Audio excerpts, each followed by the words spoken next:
Shalom saudaraku yang dalam Tuhan. Kiranya kita semua dalam keadaan baik dan sehat-sehat saja. Saya percaya kita ada di dalam penyertaan Tuhan, sehingga kita tetap masih ada di dalam kedekatan dengan Tuhan, sehingga kita mampu bersyukur kepadanya. Baiklah kita tetap senantiasa berada dalam hadirat Tuhan, di mana Roh Kudusnya akan menyadarkan kita, memberikan kita kekuatan dan bahkan memulihkan hidup kita.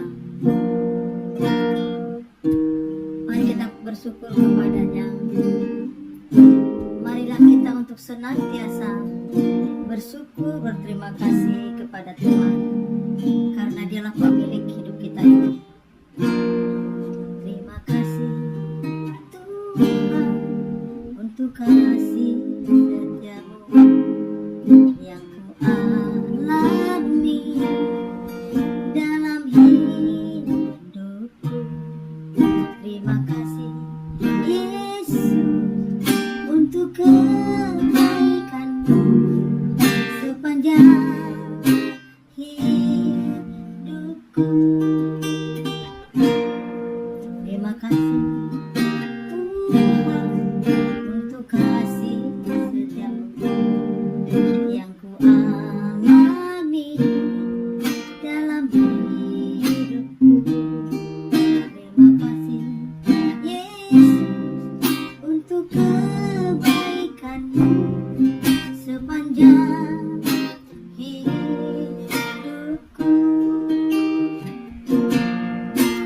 Terima kasih Yesusku buat anugerah yang kau beri sebab hari ini Tuhan ajarkan syukur bagimu. Syukur bagimu. Syukur bagimu. Terima kasih Tuhan. Terima kasih atas penyertaanmu.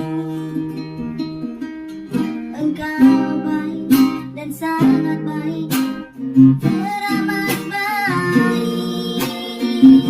Terima kasih, terima kasih, penyertaanmu tak berkesudahan. Engkau layak, layak dipuji. Engkau layak disembah, layak Tuhan dipuji, layak Tuhan disembah, layak Tuhan dipuji. Tinggikan namamu selamanya. Bagimu Tuhan kehormatan, bagimu Tuhan kemuliaan, bagi Tuhan sampai selamanya. Layak Tuhan dipuji,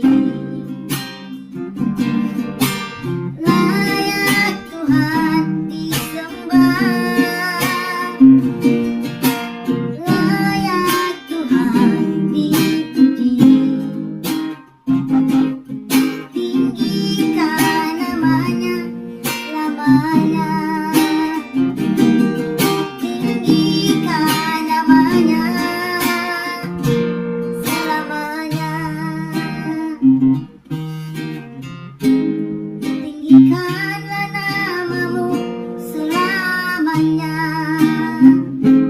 Haleluya, haleluya,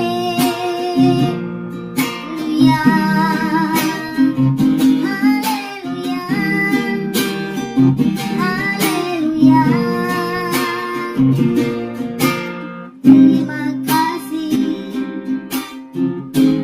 berkat-Mu nyata. Haleluya.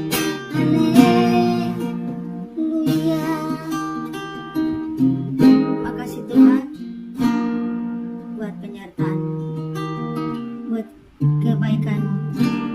Engkaulah Tuhan yang kami agungkan. Terpujilah Engkau Tuhan. Haleluya. Saudaraku yang terkasih di dalam Tuhan, kita tahu bahwa hari Pentakosta adalah awal mula dari adanya gereja pada konteks perjanjian baru.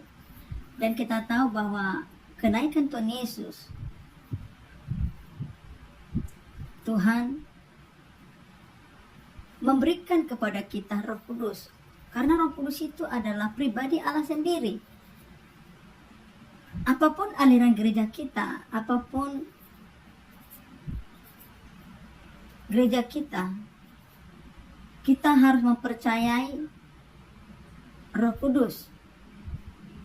Dan kalau ada gereja yang tidak mempercaya Roh Kudus, berarti dia tidak mempercayai kealahan. Karena pribadi itu adalah Roh Kudus itu adalah pribadi Allah sendiri dalam ketritunggalannya, Allah Bapa, Anak, dan Roh Kudus. Jadi saudara yang terkasih dalam Tuhan, kenaikan Tuhan Yesus, tetapi Tuhan meninggalkan bagi kita, yaitu Roh Kudus yang akan memampukan kita, menolong kita, mencakapkan kita untuk menjalani hari-hari sebelum Tuhan Yesus datang kedua kali, menjemput kita orang-orang percaya dan melakukan firman-Nya. Mengapa penting Roh Kudus itu bagi orang percaya? Yang pertama adalah Roh Kudus itu membimbing orang percaya untuk memutuskan tepat dan untuk hidup sesuai dengan kehendak Allah. Ya. Jadi Roh Kudus itu membimbing. Tanpa Roh Kudus kita akan liar pemikirannya, tidak fokus tentang bagaimana kita hidup sesuai dengan kehendak Allah. Hal ini dapat dipelajari dalam Yohanes 16 ayat 13. Ya. Mari kita buka Alkitab kita dalam Yohanes 16 tadi, ayat yang ke-13. Sama-sama kita membuka firman Tuhan atau Alkitab kita dalam Yohanes tadi.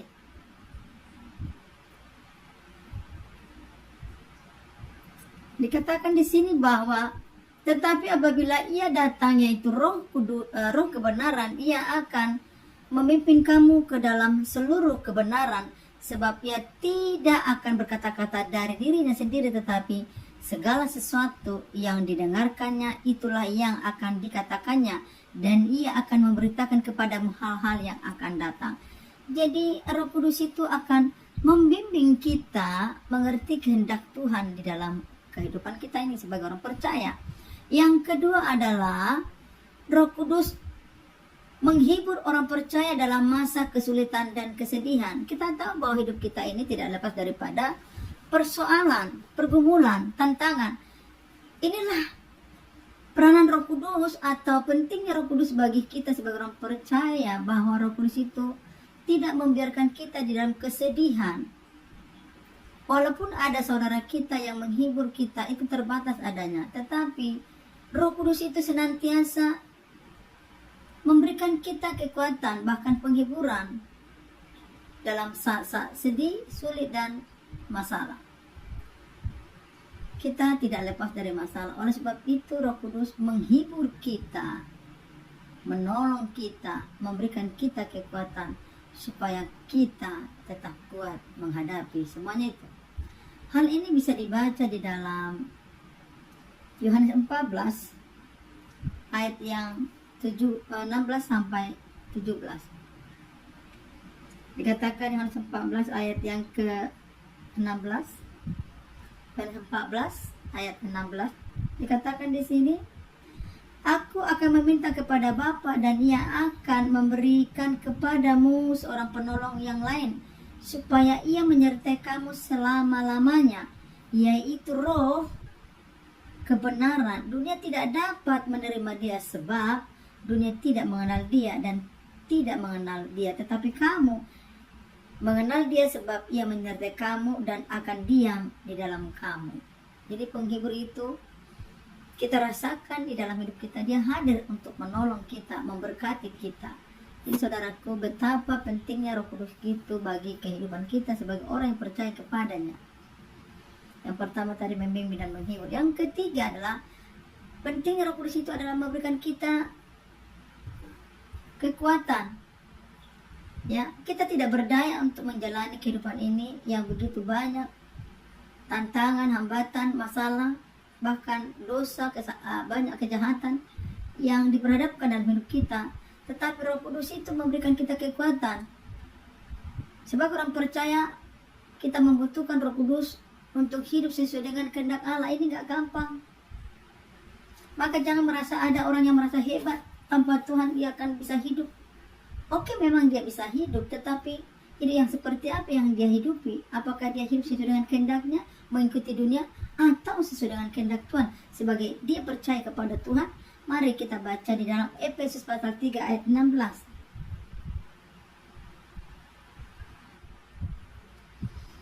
Ya, Efesus 3 ayat 16 dikatakan demikian. Aku berdoa supaya Ia menurut kekayaan dan kemuliaannya menguatkan dan meneguhkan kamu oleh Roh-Nya di dalam batinmu. Kita perlu kekuatan daripada Tuhan. Kita tahu kita tidak mampu dalam menghadapi hidup ini. Banyak tantangan cobaan yang diperhadapkan, tetapi Roh Kudus memberikan kita kekuatan, meneguhkan iman kita supaya kita tidak goyah, tidak mudah terpengaruh oleh ilah dunia ini. Dunia kita tahu sudah carut marut, hampir nyaris kebenaran itu tidak bisa kita bedakan yang mana yang benar, yang mana yang tidak benar. Oleh sebab itu saudaraku yang terkasih dalam Tuhan, mari pentingnya Roh Kudus itu bagi kita. Undang terus, mari kita penuhi dengan Roh Kudus supaya kita semakin kuat menghadapi hidup ini. Yang ketiga, yang keempat, pentingnya Roh Kudus itu bagi kita orang percaya adalah Roh Kudus itu menguduskan hidup kita untuk menjadi seperti Kristus adanya. Ya, memang kita hidup masih di dalam tengah-tengah dunia ini atau dalam dunia ini, tetapi pola pemikiran kita, cara kerja kita, cara keputusan kita berbeda. Kita harus mau menerima penuntunan Tuhan karena kita berbeda keberadaan kita di dunia ini. Kita harus hidup dalam kebenaran, itu perbedaannya. Sementara banyak orang ya hanya menghidupi keinginannya, mengikuti keinginannya, bagaimana dia hidup sesuai dengan keinginannya. Mari kita baca di dalam 1 Korintus 1 Korintus pasal 6 ayat yang ke-11. Dan beberapa orang di antara kamu demikianlah dahulu, tetapi kamu telah memberi dirimu disucikan, kamu telah dikuduskan, kamu telah dibenarkan dalam nama Tuhan Yesus Kristus dan dalam roh kita. Jadi Roh Kudus itu menguduskan kita, menginsafkan kita atau menyadarkan kita ketika kita mulai membelok daripada apa yang Tuhan hendaki dalam hidup kita. Roh Kudus itu bagaikan alarm mengingatkan kita supaya kita tetap menjaga hidup dalam kekudusan. Dia menyadarkan kita, tanpa itu kita akan seenaknya saja menghidupi hidup kita tanpa tidak mempedulikan apakah itu berkenan kepada Tuhan atau tidak. Maka Roh Kudus itu sangat-sangat berperan bagi kehidupan orang percaya yang percaya kepada Tuhan. Saudara yang terkasih dalam Tuhan, marilah senantiasa kita mengundang Roh Kudus itu dalam kehidupan kita. Dengan rendah hati kita izinkan Dia bertata, berdaulat di hati kita, supaya kita hidup berpadanan. Maka kita perlu lagi lanjut manfaat Roh Kudus dalam hidup orang percaya. Yang pertama, meningkatkan iman. Ya, itu manfaat Roh Kudus itu mengingatkan kita dalam iman. Roh Kudus membantu orang percaya untuk meningkatkan iman kita, kepercayaan kita, karena kita tahu bahwa banyak sekali tawaran-tawaran dalam dunia ini supaya kita tidak lagi mengingat akan Tuhan menurut kehebatan kita, kemampuan kita, kejayaan kita, kekayaan kita dan sebagainya. Kita akan lupa. Maka dengan ini manfaat Roh Kudus bagi kita orang percaya dan meningkatkan iman kita supaya kita tetap dalam rencana dan rancangan Tuhan dalam hidup kita. Yang kedua, manfaat Roh Kudus itu bagi orang percaya adalah meningkatkan kekuatan. Kalau tadi meningkatkan keimanan, Roh Kudus memberikan kekuatan kepada orang percaya untuk sesuai dengan kehendak Allah. Ya. Mengingatkan kita, yang pertama tadi meningkatkan iman kita, yang kedua meningkatkan kekuatan kita. Kita terus-menerus memberikan diri dipimpin oleh Roh Kudus supaya kita hidup sesuai dengan kehendak Allah, berpadanan dengan kehidupan yang Tuhan mau dalam hidup kita. Artinya memang kita tidak bisa hidup seenaknya, walaupun memang ada hak bebas untuk kita hidup. Tetapi mari kita kembali mengingat bahwa kita harus meningkatkan keimanan, baik juga kekuatan. Selanjutnya adalah meningkatkan pengertian. Roh Kudus akan membantu kita sebagai orang percaya untuk memahami kehendak Allah. Ya, meningkatkan pengertian kita untuk rencana Tuhan dalam hidup kita. Tanpa Roh Kudus tidak mampu kita memahami, mentelusuri apa yang Tuhan mau dalam hidup kita. Oleh sebab itu, manfaat Roh Kudus sangat luar biasa bagi kita untuk meningkatkan pengertian kita supaya kita tidak mudah diombang-ambing oleh pengajaran-pengajaran sesat. Karena kita tahu banyak pengajaran-pengajaran sesat baik di berbagai media yang mengatasnamakan hamba Tuhan ataupun ada yang mengaku sebagai nabi atau rasul. Tetapi mari kita dengan adanya Roh Kudus kita diberikan kepekaan untuk meningkatkan pengertian kita supaya kita lebih memahami yang mana yang benar dan yang mana yang tidak benar atau yang palsu. Selanjutnya adalah meningkatkan kesucian. Roh Kudus akan menguduskan kita sebagai orang percaya menjadi sama seperti Kristus. Jadi saudaraku, mari kita tidak bosan-bosannya belajar memahami bagaimana pentingnya Roh Kudus dan manfaat Roh Kudus itu bagi kehidupan kita. Dengan teknologi yang sekarang semakin meningkat sehingga kita dibutakan untuk hal kealahan, sehingga kita tidak lagi mencintai Tuhan, mencari Tuhan, bahkan mengabaikan persekutuan-persekutuan yang ada. Jadi mari saudaraku, lewat pertemuan ini kita belajar untuk memahami pentingnya dan manfaat Roh Kudus itu. Maka kesimpulan daripada pembahasan kita pada saat ini adalah Roh Kudus memiliki peran penting dalam hidup orang percaya. Roh Kudus membimbing, menghibur, memberikan kekuatan dan menguduskan orang percaya. Oleh karena itu kita harus selalu meminta bantuan Roh Kudus dalam hidup kita. Jadi saudaraku yang terkasih dalam Tuhan, mari dengan sukacita, dengan bersyukur kita masih disadarkan bahwa kita butuh Roh Kudus. Marilah saudaraku dengan rendah hati kita menyatakan kita perlu Roh Kudus. Kita membutuhkan Roh Kudus dalam kehidupan kita ini. Engkaulah Tuhan.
Oh haleluya, terima kasih